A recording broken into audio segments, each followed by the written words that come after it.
The next thing we knew, may mga putukan na at akala po namin yan ay mga fireworks. Nagpuputukan na pala po sa baba.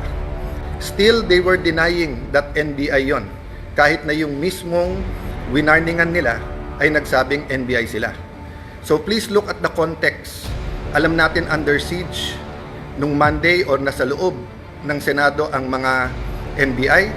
Alam po natin na nakipaghabulan sila. Gina-justify pa dahil ito daw po ang paraan na mag-arrest.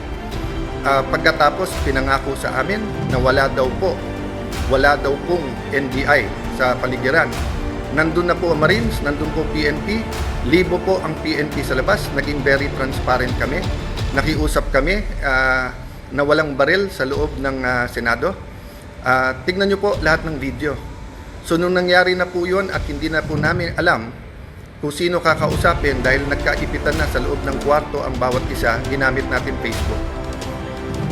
Ang sumagot po ay si Secretary ng Interior na si John Vic Remulla.